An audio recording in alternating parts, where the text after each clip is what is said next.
What up, weebs? So, it's been a minute.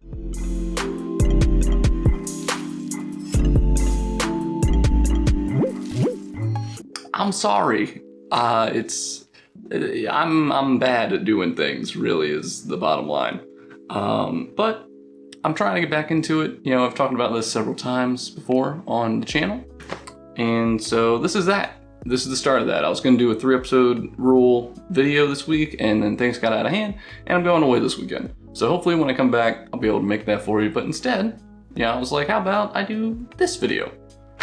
Which is going to be really low effort, low key. As you may have noticed, the quality, hopefully, looks a lot better because I bought a camera. I bought like a real person camera. I got the Sony ZV-1. And like a mic, like a proper microphone for cameras. I got the Video Micro by Rode. So hopefully this looks better and sounds better, and I'm trying to do it in S-Log so that like it looks crisp. I don't fucking know, guys. I'm just like I've tried to put in some effort to this. I really have. And then my shit personality gets in the way. And it prevents me from actually starting things. And so one of the things that I've been thinking of doing for a while is I wanted to change this background. I picked up something off of Amazon not too long ago, actually quite a bit ago. Now I'm thinking about it, I've really procrastinated this, haven't I? But basically I picked up something that was more anime related, something that I thought was really cool. That, just I would want to have in my home. And then I was like, you know what, come to think of it, that might actually make a pretty decent background, because it's anime related. I predominantly talk about anime on the channel, so having Batman up here, I always felt a little disconnected. It also felt a little distracting because it wasn't super uniform of a background. And that may still be the case when this is all said and done. But I'm going to be replacing this with these. So this is, I got all of the Straw Hat Crew's wanted posters, as well as some others are included in that. And so we're gonna hang those up instead. We're gonna see how that looks. By the way, this video is just meant to kind of be in the background while you do other things. That's why it's, background video while I make backgrounds for videos. Instead of doing a little time lapse, I figured I would hang out, I would chat with you while I hang up these posters and we see how it looks together. I can't tell if a poster is hung up straight for shit. That's very evident by the Batman poster. It's been crooked the whole time. Fucks up all of my shots. By the way, this isn't the camera angle that I plan to use for videos in the future. I'm hoping to get a better setup. The tripod that I thought I ordered was a selfie stick. So that's what the camera's on now, on top of like a broken table. But hopefully it'll be up higher and more even when we get the shot. But I just wanted to get you to see as much of the wall as possible, I think. I'm terrified to take down this Batman poster.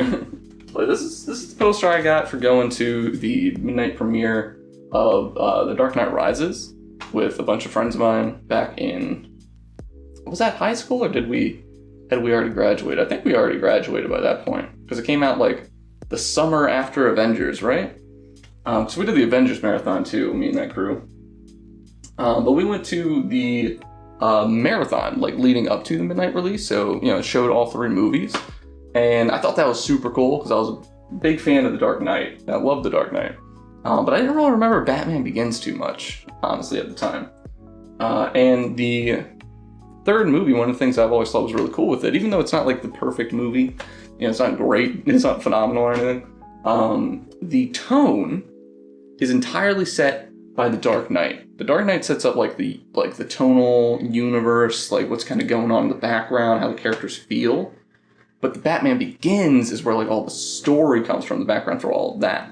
And so I thought that dynamic was super interesting, and I was a big fan. But I wouldn't have known that because I didn't remember shit from Batman Begins unless I did the trilogy marathon.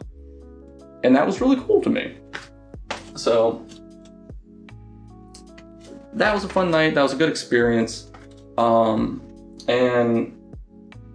I don't want to fuck up the poster. I don't have anywhere to put it right now, apart from this wall. I'll have to think of something, but honestly, it's probably gonna get rolled up in a corner, and everything I've hung up is with this little like putty stuff in the corners. That's what I'll be using for these posters too. I don't know how to hang shit up properly. I was really hoping my fiance could help me out with it. She's better at it. She does arts and crafts and stuff. But, you know, it is how it is. So, I guess I should, stop panicking. Also, I didn't know if I should take down, like, the Oremo world premiere poster, which I love that I have. So I was at the world premiere of the final episodes of Oremo. Probably shouldn't brag about that, but I sat right behind, like, the director and author and shit. It was really cool. And then I got my Pacific Rim poster, because I went to a midnight screening of that. I don't know if, like, those things are going to be a distraction from the Straw Hat Crew being up. We'll see. We'll see what happens as we go. I might just move those posters over. And, you know, I want to use this, but if it ends up feeling a little too weird, a little too stand-outish, we'll have to reconsider. But okay, I've prevented this long enough. Let's see about taking down my baby. I've already moved it a couple of times because it was crooked and I tried to fix it. I'm also gonna have a hard time getting the putty off the wall. I was very thorough. I did like multiple spots on each side, and that's gonna bite me in the ass a little bit now. Well, yeah, I don't know if you can see it on the camera. Probably not. Like I said, I'm trying to shoot this in S-Log because, you know, that looks better in post or whatever. But yeah, it's overexposed as soon as I reveal the wall, so this might be a little rough. But you have to like overexpose the shot for it to look proper. Apparently, that's what I found out. Like, I went to film school, but I focused on writing, so camera shit a little new to me. I did take a cinematography class for both like composition and lighting. But let's be real, that was a class I took almost a decade ago and barely paid attention to. I got an A in it, both of them actually. They were two separate classes. They were just hosted back to back, like one semester after the next. Ugh, this one's really stuck. But yeah, who remembers shit from all those years ago? It's not knowledge I used on a daily basis, and so it faded away. But that's okay. We can always reclaim knowledge that has been lost. Unless it was in the Library of Alexandria or whatever. Is that the right name of it? Am I smart enough to know that reference? Oh, this corner's really stuck. Come on, buddy.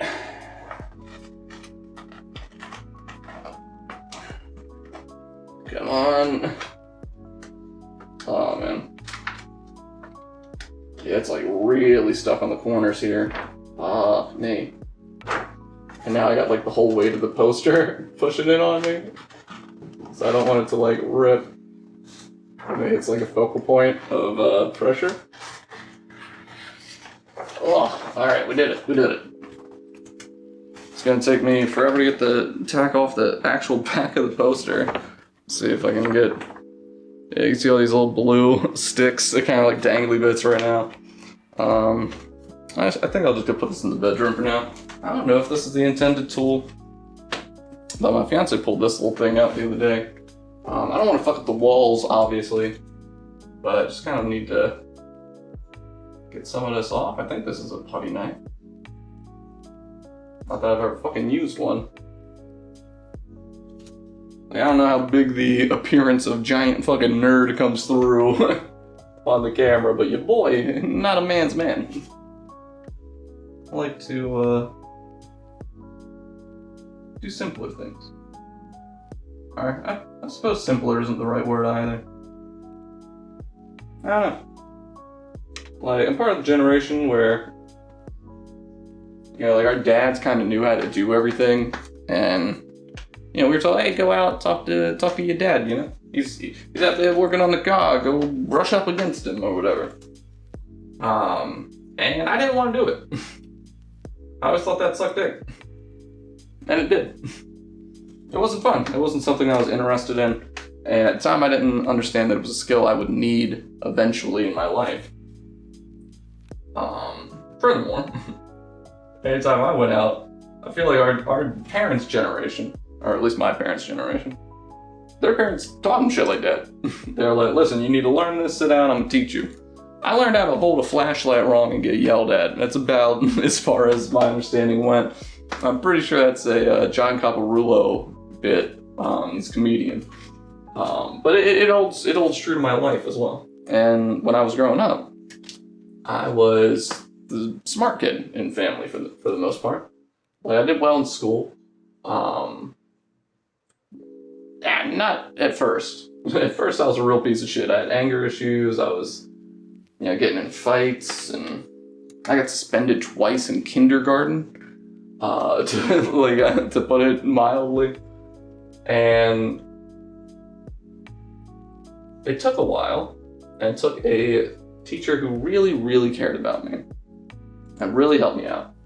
I'll forever be thankful to her. I would say her name, but I don't want to dox her, because I've seen her since. My mom works in the education system, worked in that school for several years, so I did get to know the teachers behind the scenes. And she helped me get my anger under control, which I don't think it's a underestimation to say that potentially saved my life. It gave me a future. And once that occurred, once my anger was out of the way, and I could start to properly communicate myself, it became apparent that I wasn't an idiot. I was just a piece of shit, but I was actually smart. And so they put me into higher classes. And I started acing my way through school. Now, it wasn't, perfectly easy and always straight A's or anything like that. But, it was to the point where it was an acknowledgement that I was a little smarter than your average cookie, took a couple IQ tests, scored pretty good. But that was it. And so because of that, my brother had behavioral issues. I don't want to reveal his whole life here either. It's his private business. But we all have our struggles growing up. So he had his, and school wasn't a habitat in which he thrived super well, even though he's not an idiot either. The school system just doesn't cater to everyone super well. I don't know if you've ever been in the American education system. If you have, you'll know I'm right. But regardless, because of those things, I ended up being viewed as the smart one, the academic, the scholar, if you will. I think I was even in National Honor Society and shit like that. And because of these things, my parents were always like, you gotta go to college. That's what you have to do if you want to capitalize on this, if you want to live up to your potential, if you want to have a good life, This before we realized college was a fucking scam. And alternatively, or not alternatively, but simultaneously, my family is not wealthy. We were lower middle to upper lower, I guess, is how you would say it. We weren't thriving super well. We were surviving. We were surviving for sure. But there was a couple of nights of sleep for dinner and struggle sandwiches, the deal. Regardless, they said, they were like, you gotta go to college. And I didn't think I was gonna go for a long time, so I didn't really give a shit, because we were poor. And I was like, I can't afford that. And I was certain, I don't know why, but ever since I was a kid, I was certain that I was gonna be dead by 25. There's just this precognitive function in the back of my head. I'm 27 now, so it didn't happen. But I was certain, man. And because of that, I didn't really take the idea of college super seriously. I fucked around in a couple of classes I shouldn't have. I turned down certain extracurriculars and advancement things. AP classes, all that. So I didn't get the best scholarship I could have. And I decided to go to college late. And with not having a lot of money and deciding to go late, not getting a perfect scholarship, that meant I had to take loans, big ass fucking loans. And that sucked dick. But I got a little off course. the point I was gonna make is growing up, because I was the smart one, because I was supposed to go to college, because we didn't have any money. Like, my parents were straight. They're like, we're not gonna be able to pay for your college. You gotta figure it out. And so every time I would accomplish something academically or do well, or if I did bad, they would use this term in a negative light. But they always told me, you're writing your own ticket. That was the phrase, you're writing your own ticket. And it wasn't always, like, good job, man, you're doing it. Like, you're paving your way, like, you got this, like, good job. It would be, like, if I fucked up or something, they're like, you're writing your own ticket. You write the ticket where it decides where you go in life, and you're fucking it up. And so because of these things, one, I got a very, very bad, like, feeling towards the idea or the words of, like, expectations. And I also, because of, like again, simultaneously conflicting feelings. Because as I was constantly told, you're gonna go to college, you're gonna get a good job. I went for computer science initially. That is great paying gigs normally. And then I switched to film like a fucking clown.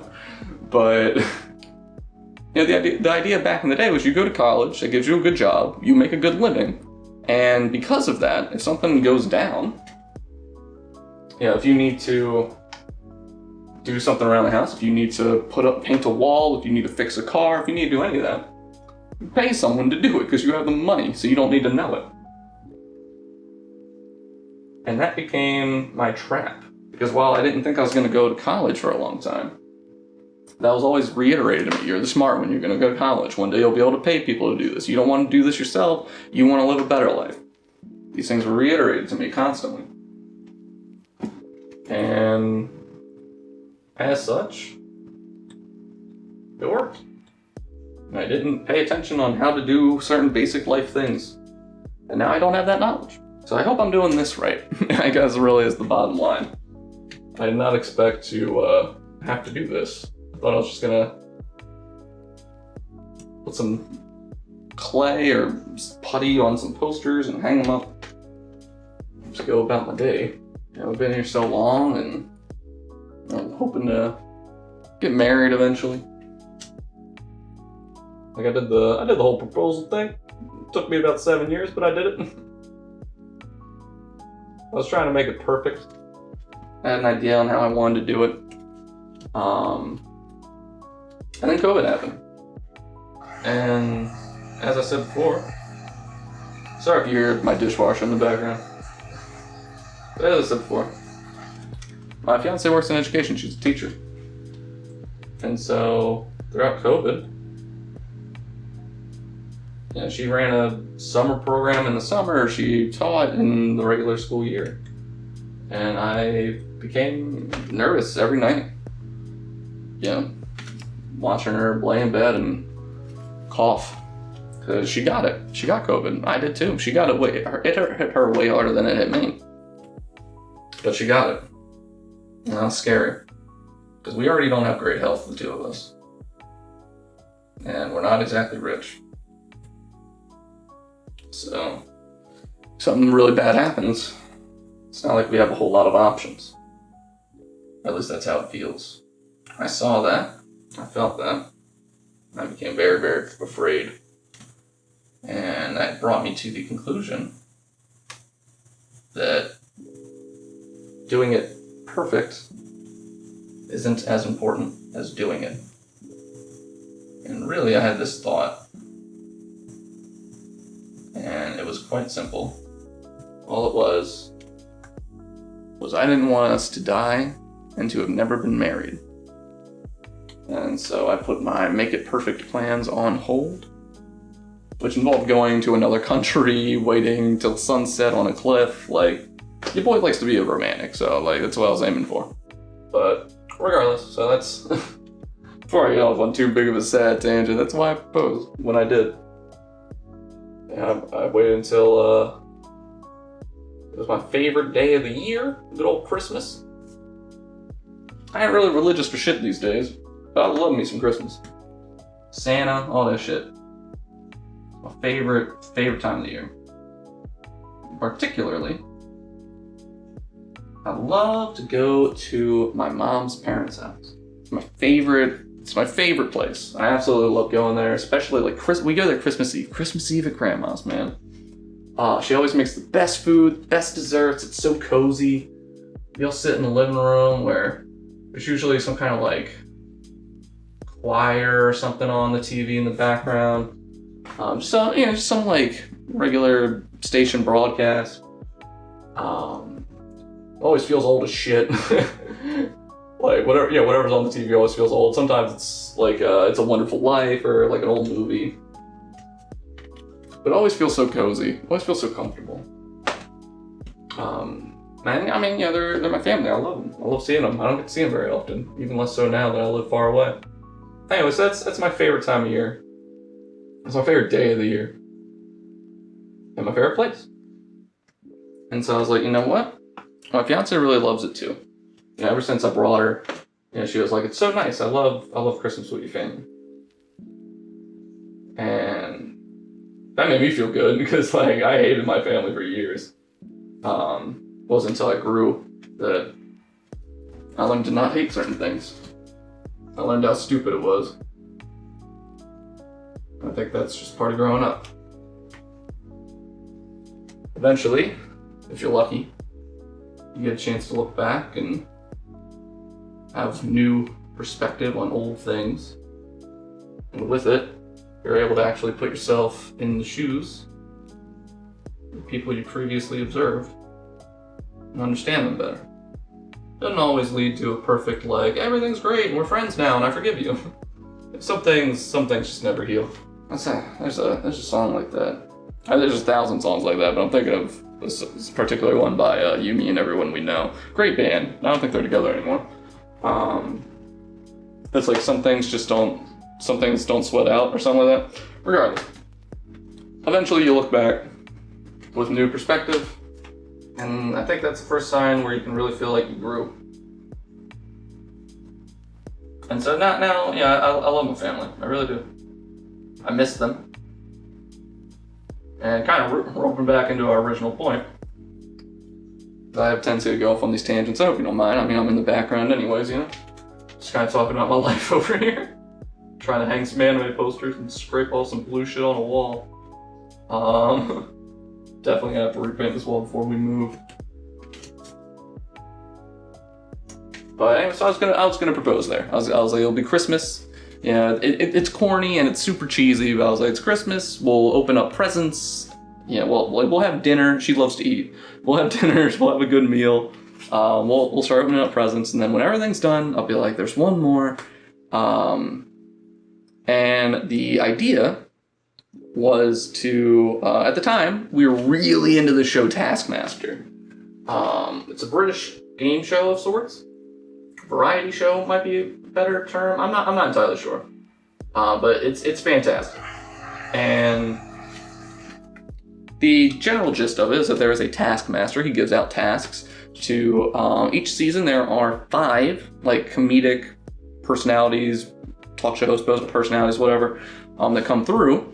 And I think now the seasons are like 10 episodes. They used to be a little shorter. But for each of these episodes, they'll do a multitude of tasks per episode, be ranked 1 to 5. And at the end, you see who wins. In every episode, there's a new prize that gets brought in by the contestants. And that's the first task, is to bring in the best prize given the category that they're given. It's a lot of fun. We were super into it at the time. Still like it, we just haven't watched it in a bit. We've watched almost all of it. Most of it's available for free on YouTube if you're interested. But anyways, so my idea was that, we would open up gifts. I'd be like, hey, there's one more. Now I'd give her this envelope. Cause like I made like the envelopes that looked like the show. They weren't fantastic replicas, but close enough. And I was gonna be like, in 5 minutes, open this. And I'd scurry away. And then when she opened the letter, it would say, come find me. Your time starts now, or that's how it is in the show. And I would be outside. My grandparents, they live in the middle of nowhere pretty much. They got a bunch of trees around. It's very, very pretty. They've got like Christmas lights out. In my mind, it would have been snowing. And when she would find me, yeah, and ideally my family would be there. So like, my brother was really into photography for a good chunk of his life, and so I was like, you can hold the camera, like, you know, like record this shit. Like I wanted them to capture it.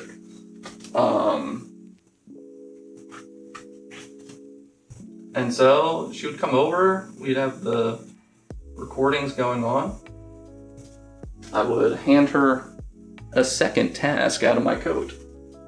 That would just say yes, and I would pop down on the knee, boom, give her that ring, and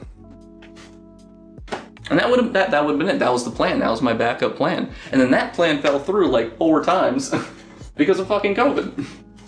So like I had to back away from my dreamboat plan, you know, going to another country, all that, and then my backup plan fell through, and then my backup plan fell through. Until eventually, as whack as it sounds, yeah, I was like, I need to do this. I need to do this. I can't put this off. This is the time. And so I ended up proposing in my mom's living room. But you know, I tried to make it nice. We had the lights going. We had a really nice day. You know, I did the same shtick. I was like, there's one more gift. It's upstairs. And I had hidden the letters or whatever up there. You know, I got all ready, stood by the tree, you know, tried to look as not shitty as possible. I felt awful the whole day, and so it was really hard to hold that back. And my mom's got like a Google Home or whatever. And so when she started coming down the stairs, it's not a big house, but when I heard her start coming down the stairs, my mom had gone up to record her. I switched on a song through the home. That was you know, our song. It was a song that was playing on our first date. It was a very sweet song. And so we were like, that should be our song. If we gotta have one, that would be it. And so I started playing that. I remembered. It had been years since we had listened to it, but I remembered it. But my fiance is never one to go according to plan. And so I thought she was coming down, and I started the song too soon, and then I tried to pause it. It was way too loud. And eventually she came down. She knew immediately what was up.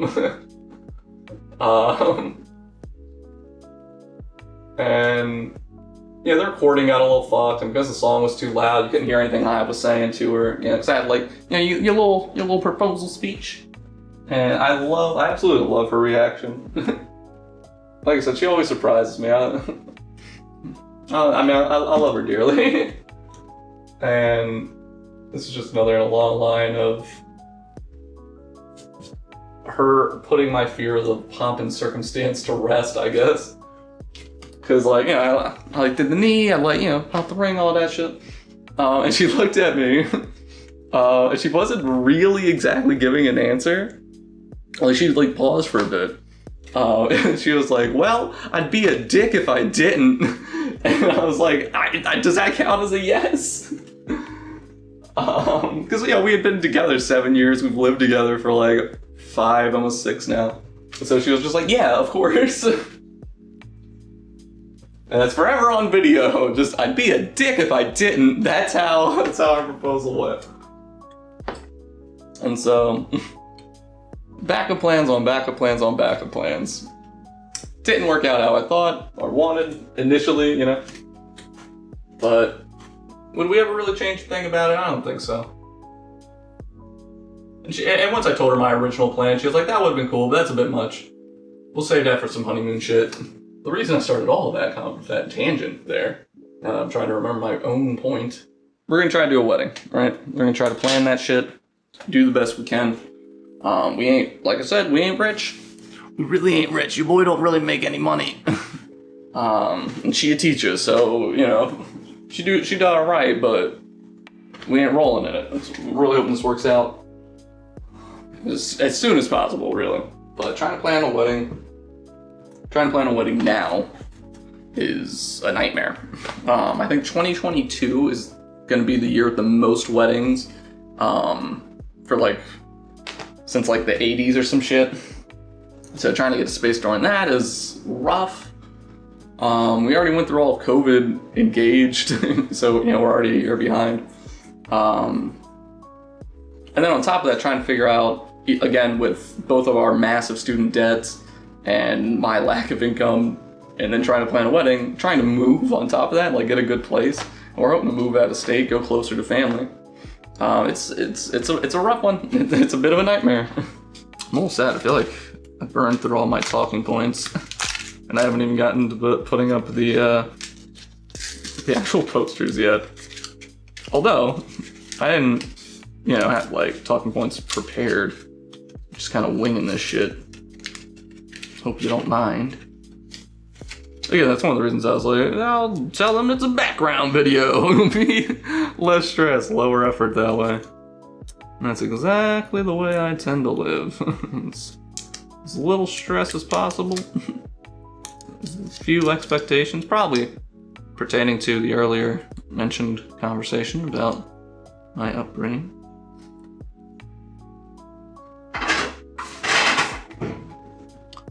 Alright. It's my mail getting delivered, and it scares the ever-loving shit out of me every time it happens. Like, I don't plan on covering the whole wall, even though I got all the posters. I'm just gonna do the 10 straw hats. By the way, if you're not up to date on at least the anime, there might be a spoiler in here about the straw hats if you give a shit, about certain members. Poster 1. Like I said, your boy's a bit of a perfectionist, so if I fuck this up, I'm gonna be pretty mad. I'm also getting really warm to keep the audio clean. I turned the AC off. Alright, go, poster 1, fucking Monkey D. Luffy, bro. Let's see if I can get this shit. Alright. Yeah, it's a little smaller than the Oremo poster, but bada boom, bada bing, it's a Monkey D. Luffy, look at that. It's beautiful. So my rough idea is a Luffy. I'll put Zoro over here, and then maybe we'll put that round thing in the center. Yeah, the Oremo poster and the Pacific Rim poster are not at the same level. So, yeah, they're not the same height, so I can't really use them as guideposts. Again, I don't know how accurate these posters are now that I'm thinking about it. The Luffy one seemed pretty close. That was the only preview I got. I didn't cross-reference it, so I might just have bootleg, shitty bootleg posters as my background. That seems to be about on brand, honestly. I've only got about another 50 before the fiance gets home, so we better wrap this shit up. Because that's another thing, as much as I love her. And yeah, she is who I want to see every day, for all of my days. I can't do shit when other people are watching me. I sure as hell couldn't have done a video like this with someone else being alive in the same space, This kind of requires there just being one of me. I'm trying to just create kind of like little flat globs that aren't too big, aren't too small. Little Goldilocks blocks. Although I love the modern look back at Goldilocks now. Where it's like, man, she really broke into their house, ate their food, slept in their beds, and then we viewed the bears as the problem. Like, white privilege, dog. Alright, I definitely overdid it on the putty for Zoro, but let's hope he doesn't get lost, yeah? So there's actually a level in the camera that might have been useful here. Yeah, I think I definitely put Zoro a little too high. Ah, shit. Alright, well now that I got the two of them in there, we can see if this would make a good middle. Yeah, yo, I actually really like that. I think that looks fucking fire. Let's say, how does that? Low-key, I think that's good. I think it's also gonna help cover up the fact that they're not even. This is gonna require a lot of putty. This actually would be better with like a command strip or something. Should I hold out? I don't know if my fiance's got any laying around. She's got all kinds of like crafty stuff, but I don't know. She's just got, command strips. So we'll do our best, even if it falls later tonight while I'm streaming. Which, by the way, if you don't know, your boy streams. I'm sure a lot of you, if you're subscribed, you came over from that to show some support, and I really, really appreciate it. Some of you might be from the Bo Burnham video. That's easily my most viewed thing. It's got 1,400 views right now, I think. Good old shorts algorithm, you know. But yeah, I stream Tuesday, Wednesday, Thursday. Might as well do an ad while I'm here. But stream Tuesday, Wednesday, Thursday. All starting at 9 p.m. New York time.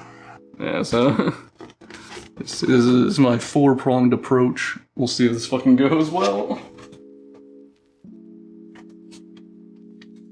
Yo, look at that! It fucking worked! Yeah, it looks decent. It looks about even, I think. Hope it looks straight. I mean, like, it can be whatever orientation it wants to be, I just hope it looks upright. Yeah, I may as well just take these down. They're distracting. Fuck, I don't know where I'm gonna put these either. Now I'm gonna have to scrape all the putty. So, oh well. Let's see what we get. Oh, this one really doesn't want to go. I don't think I've ever tried to take this one down. Whereas the Dark Knight I'd moved around a little bit. Pacific Rim and the Aramo, they have been long-standing. To be fair, the Pacific Rim has seen some rough times already. It lived in a drawer for a few years in college. Oop, took some paint off with that one. Well, it just means there's less putty for me to scrape, I guess. We already know we're not getting the security deposit back. The landlord ain't gonna let us live anything down. Even if we try to repaint ourselves, I'm sure. It's like a corporation or whatever that owns the place. Gotta say, I hope this is what this was designed for. It says it's for the cricket. I hope I'm not fucking up my fiance's stool. I think she'll understand. She's been wanting me to do this for a while as well. She's an absolute sweetheart, given how big of a piece of shit I am. And she's been very loving and supporting and, above all else, patient with me, knowing how hard it is for me to get myself to do anything. Apart from just the colossal amount of laziness in me. I also have that perfectionist nature. And so I'm always like, if I'm gonna do it, I'm gonna do it perfect. If I can't do it perfect, I'm not gonna do it. Because there's that good old gifted and talented kid. Remember I said I was putting smart classes? Now it's coming back around. But there's this notion that anything less than an A, anything less than a perfect 100% was failure. And that's incorrect. That's a load of shit.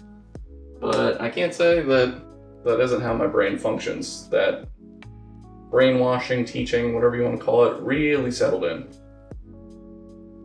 And I remember particularly, one of the reasons it did is because there was this teacher. Again, I guess I shouldn't give his name, even if I can't fully remember it either. But day one, and then several teachers did this, but I remember him doing it first. It was like world history or some shit. Day one, we got into his class and he was like, look, all of you right now have an A+ in my class. You all have 100%.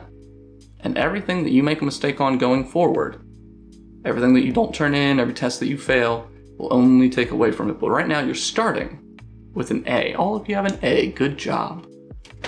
And that notion, that idea that you only go down, like you start perfect and you can only fuck up, instead of you can achieve something good, that ideology stuck with me and has fucked with me. And I did not realize it until, I didn't realize it in full, I think, until the past few months, past year or so. Shit mentality to have, a shit way to go through life. I hope no one else is dealing with that, but if you are, you're not alone. And so, if anything from this video, if you listened, if you hung out, 1, thank you, but 2, it's okay to be average. Someone's gotta be. It's called average for a reason. Doesn't mean you're worse than everyone else. It means you're like everyone else. And it's okay. We're a society, we're human beings. The entire idea of everything that we've ever done and everything we've ever built and achieved was that we're stronger together. If we work together, we can achieve great things. And to do that, there needs to be a biggest common denominator. And that's the C student. That's the average person. So it's okay to do things. Doing it a little bit is better than not doing it at all. So there's a little dad advice for you, huh? That's looking good. Yeah, look at it. Now that I can do them next to each other, they're looking pretty even. Pretty clean. Not perfect, but close. Pretty good. Pretty good. It's always going to be a little off. You have balls on the back that kind of roll a little bit. And you stick them in. Yeah, let's do that a little bit. Yeah. Oh, beautiful. Love it. I put Sanji up over here to piss off Zoro. I was about to say, I hope that, well, I guess my hope is a bit two-sided, I suppose. Because I was going to say, I hope that, you guys really enjoy One Piece and that you'll like this, and this is cool to you as it is cool to me. But my other hope, I guess, a bigger one than that, is that I hope that you're hanging out because you like me, I think everyone wants to be liked, but especially in this online creator sphere job thing, whatever. The most important thing for success is having an audience or a group of people. Saying having an audience is pretty pompous, but just having a group of people who like you, who are interested in what you do, regardless of what it is. And like it's a bit of a big example, but the one I'll point out now is Bo Burnham, because I love Bo. I've loved his stuff ever since I found him towards like the start of high school, end of middle school, something like that. So like right, the first time I saw him was when he had his Comedy Central special, like right after he had graduated high school. So I got him pretty early, like before he even had. And when I say Comedy Central special, I don't mean words. I mean Comedy Central Presents. That's when your boy got in. So I've been a fan for ages. I've loved everything he's done. Have not seen 8th grade yet, unfortunately. But everything that I have seen, I've really enjoyed. And to me, Bo, for the most part, has a free pass to do whatever he wants to do. And I'll watch it. Because I have faith in him as a creator. I like him as a human being, as a creator, however you want to phrase it. Or I guess however I choose to phrase it, I'm trying to like reposition the putties. But it's this idea that an audience will have enough faith in you to be like, I've liked the things you've done before, I'll assume I'll like the things you'll do next. And if you can find success like that, if you can find an audience like that, if you are fortunate enough to have your content persevere, or your content, whatever you make, your art, if you're fortunate enough to have it persevere through algorithms and everything else to eventually find the people who want it, just a few things better than that, you'll be set. You shouldn't abuse it, please. If you're one of those people, never abuse the people who like you. But as I was saying, there's this theory, right? It's called the 1,000 True Fan Theory. Or not really a theory, but I guess motto. I don't really know how to word it. Come on, there it is. But basically, in order to succeed in art or creative endeavors, especially online, these modern times, all you really need are 1,000 true fans. I think there's, I forget the name of the person, but they're another creator on YouTube. I think they focus in photography, and they're the one who talked about this, or that's the video I saw, I should say. Because before I try to get into this, I try to look into what's going on, research things best I can. It's kind of my personality. I try to look before I leap, and I usually end up not leaping, which is a problem in itself. I'm getting off track. Anyway, so the dude pointed out, and he was like, hey, when you look to create online, all you really need is 1,000 true fans. And if you think about it, you look at big channels, and they've got millions of subscribers. How many views do they actually get on their videos? Subscriber count doesn't mean much. What really matters is who's coming by, like who's actually showing up. And if you think about it, online, apart from like ad revenue for a video, like if you only get 1,000 views a video, you're not doing great. Potentially manageable if you get sponsorships or whatever, like if you're fortunate enough, but you're not gonna be writing home about it, you know? Regardless. But if you have 1,000 fans, then you'll be good. Because if you think about it, say with 1,000 fans, you put out a piece of merch, say a shirt, say you put out a shirt, you know, you sell it for 15, 20 bucks, whatever shirts cost. I haven't bought clothes in years, obviously, I still look like a child. But you put out a shirt. From said shirt, you make $10 profit every time someone buys one. And just to do nice clean numbers. If you have 1,000 fans, that means every time you put out a shirt, if those 1,000 people buy it, like your 1,000 true fans, people who are down with you for everything, for always, then you'll make $10,000. You do that 2 times a year. It's 20 grand. It's not great, but it's better than minimum wage. And if you do other things throughout the year to supplement it, you're good. Now imagine combining that with the other thing I'm trying to do, which is Twitch streaming. If you can stream on Twitch and get 1,000 subscribers, which is a lot for Twitch, let's be real. If you can get 1,000 subscribers, at tier 1, at affiliate, at base rate, you do take a 50-50 split. So tier 1 subscription for 1 month is $5. So the creators make $250, if you didn't know. And so if you get 1,000 of those, that's $2,500 a month with just subscriptions, if all 1,000 of your fans buy them. Now, if you get to that point, you'll be a much bigger level Twitch person than an affiliate, so you'll even get a better split, possibly up to a 70-30 split. But yeah, so that's the idea of the 1,000 true fan. That doesn't even take into account, you know, revenue from ads or anything like that. This is just straight up, if you have 1,000 people that you know will buy if you make something or if you offer something, then you'll be good. So you don't need millions and millions of fans. You don't need millions of followers. All you need is 1,000 true fans.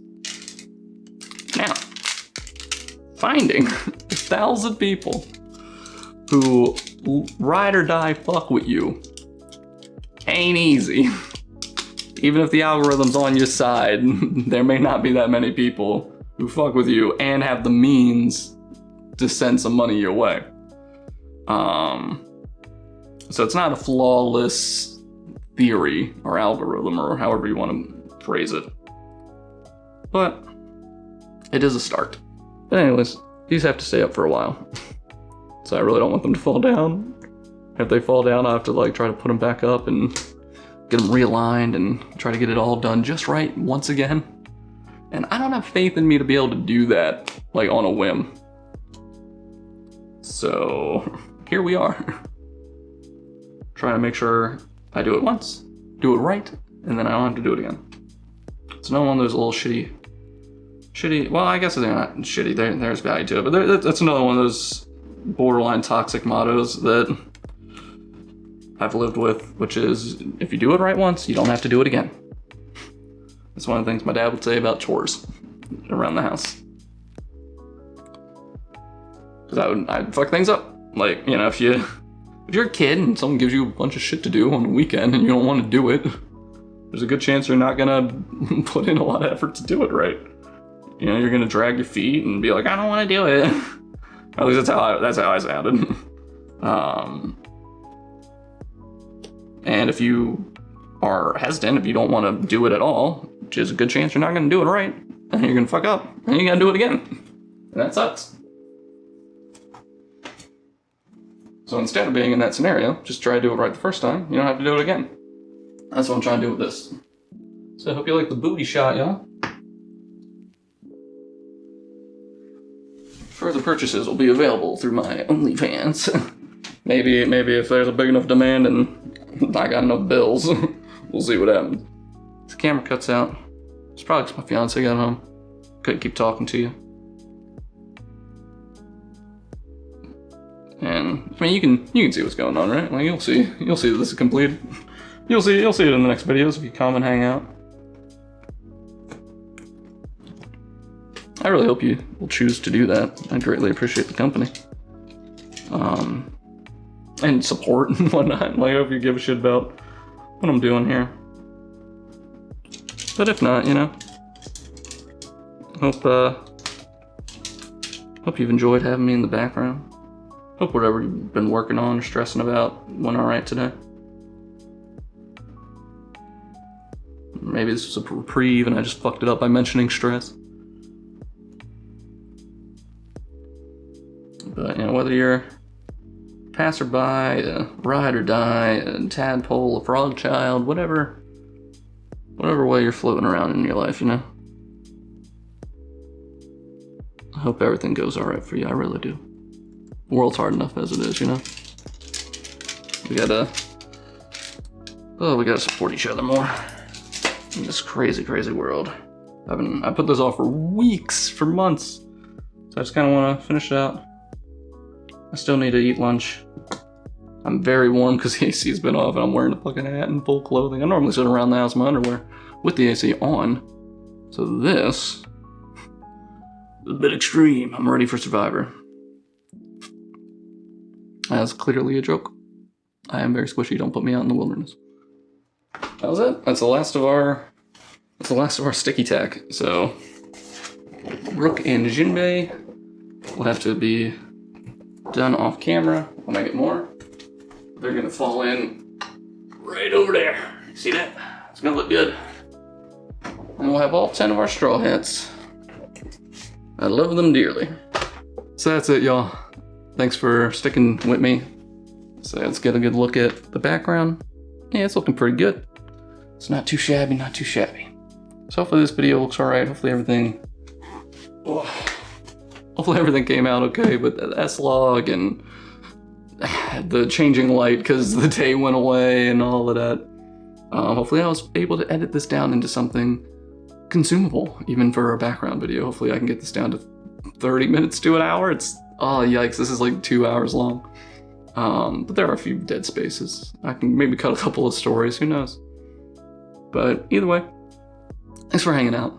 I really, really appreciate it. So let me see if can I selfie stick this shit? There we are. I think that, yeah, look at that. Because it is like a selfie stick. And so now you can see how it looks behind me. I think that looks pretty good. All right. Thanks so much for hanging out. I really hope you enjoyed it. Whether I was in the background, whether you watch actively, I hope you enjoy seeing the posters. I hope you really like it in the videos to come. I hope I get around to the videos to come and stop being a piece of shit. But hopefully you understand a little more why I am the way I am after hanging with me for this time. But before we go, thanks for hanging out. If you enjoyed this time, if you look forward to what I want to do later, if you want to see what these posters are going to look like in a background for a video proper, then go ahead and hit that subscribe button. It's free to press. It means a lot to me when you hit it. It makes me feel good. Once we get to 100 subscribers, I can get a custom URL. That's going to make posting my links so much easier.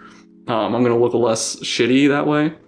Also, if you want to hit that notification bell, that'll let you know whenever I upload anything, and given the irregularity of it, you might not want to miss it. So that would help out. I'm not going to blow up your notifications. Don't worry about it. Beyond that, if you want to keep up to date with anything that I'm doing, I have a Twitter. All the links are going to be down below. If you want to hang out with the community that I've been building, especially over on Twitch, we got a Discord as well, link down below. You can talk to us over there. We're not super active because, you know, we're all living our lives, but like it's cozy. And of course, I've talked about Twitch. Please come check me out on Twitch. I stream 3 nights a week, Tuesday, Wednesday, Thursday, 9 p.m. New York time.